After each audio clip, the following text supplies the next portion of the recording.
Week ఒకరు రావట్లేదు కాబట్టి జస్ట్ మనం ఒక ప్రీవియస్ టాపిక్స్ కూడా మనం డిస్కస్ చేస్తున్నాం కదా. అలాగే నేను ఎప్పుడు కూడా మళ్ళీ ప్రీవియస్ టాపిక్స్ అనేవి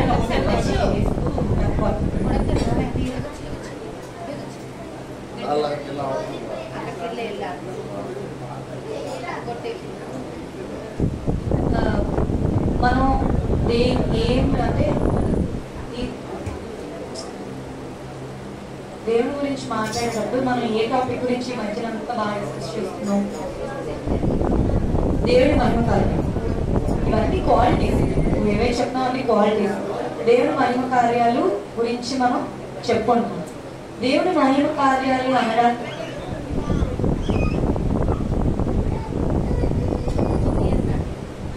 అంటే ఎందుకు దేవుడి మహిమ చూపించాలి అనుకున్నాడు?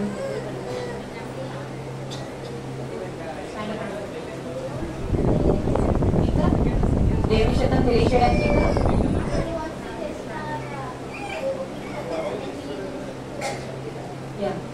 ఏంటంటే దేవుడు మనలో ఉన్న అంటే ఇప్పుడు ఏదైనా ఒక కష్టం పెట్టాను కదా, ఈ అమ్మాయికి ఒక కష్టం పడదాము, ఆ కష్టం దాటుకొని వెళ్తుందా, లేకపోతే దేవుడి యొక్క విశ్వాసం ఉండి దాటుకొని వెళ్తుందా, లేదా బాబాయ్ నా జీవితం ఇంతే అనుకొని అది అక్కడే వదిలేస్తా అని టెస్ట్ చేస్తుంది.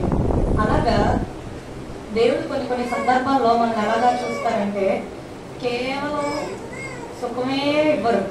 ఇప్పుడు మన పేరెంట్స్ అయినా ఇప్పుడు మనకి ఫ్రెండ్స్ తో బయటకో వేరేదో తినాలనో, మీకు ఐస్ క్రీమ్ తినాలని మీ పేరెంట్స్ అవుటింగ్కి వెళ్ళినప్పుడు ఐస్ క్రీమ్ కొనాలి.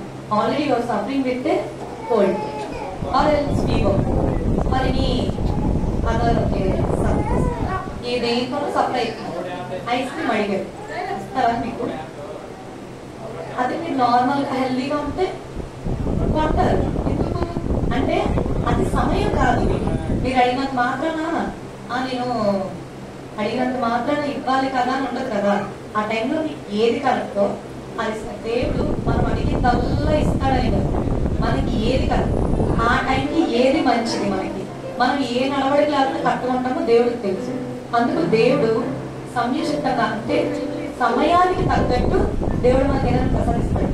ఇప్పుడు మీరు ఉన్నారు, దేవుడు నాకు నేను 6th క్లాస్ కదా, 10th క్లాస్ వరకు నేను ఇంకా 4 years చదవాలి. 7th 8th 9th 10th 6th class వరకు 10th క్లాస్ టాప్ ఇచ్చి రాస్తా అంటే ఎవరు ఇస్తారు?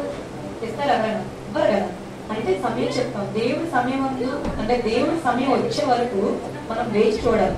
అలా కాకుండా నేను ఎన్ని ప్రేయర్స్ చేస్తాను, ఎన్ని ఉపవాసాలు చేస్తాను, దేవుడి ప్రేయర్స్ వింటాను. దేవుడు ఎవ్రీ సండే నేను మిస్ అవ్వకుండా వెళ్ళిపోతాను. సండే స్కూల్ వినేస్తారు, టెస్టులు పాస్ అయిపోతారు. అయితే నాకు ప్రేయర్స్ దేవుడు సంబంధం ఏమంటారు క్వశ్చన్ పడకూడదు. It may be not will, అతని చిత్తం కాదేమో మనం అడిగింది, అంతే కదా. ఇప్పుడు మీరు ఒక 10th stage జస్ట్ చూసి మమ్మీ నాకు ఇది కావాలంటే కొనిచ్చేస్తారా? మీ ఏజ్ తగ్గట్టు మీకు కొంటారు. నా ఏజ్ మీకు బాగో కదా. అలాగే దేవుడు ఏంటంటే మీకు ఏం అవసరమో, మీకేం కావాలో, మీకు ఏది అందంగా ఉంటుందో అదే మీ జీవితాల్లో దేవుడు సమకూరుస్తారు. అది కాకుండా ఎంత గొప్పగా ఉన్నప్పటికీ కూడా అది మీరు కావాలనుకున్న ఉండదు. ఫర్ ఎగ్జాంపుల్ ఒక మంచి కాస్ట్ డ్రెస్ చూసారు, మీ ఏజ్ వచ్చేసి 15, 14 అనుకోండి. ఇట్ మైట్ బి 23, 24 ఏజ్ ఉన్న పర్సన్స్ సైజ్. మీరు ఆనందించారు, వేసుకోవడం ఇష్టపడ్డారు, కానీ అది వేసుకుంటే మీకు బాగుంటుందా? అందులో మిగిలిపోదు. అది వేసుకున్నప్పుడు ఎలా ఉంటుందంటే అక్కడ లగించి అరువు తెచ్చుకున్నట్టు ఉండదు మనకి, అంతే కదా. మనకు ఫిట్టింగ్ ఉండదు, సో బాగోదు అది డ్రెస్ చూడడానికి. అలాగా దేవుడు ఏంటంటే దేవుడి కార్యాలు ఎలా ఉంటాయంటే మన జీవితంలో అది మనకి బాగుంటుంది, మనం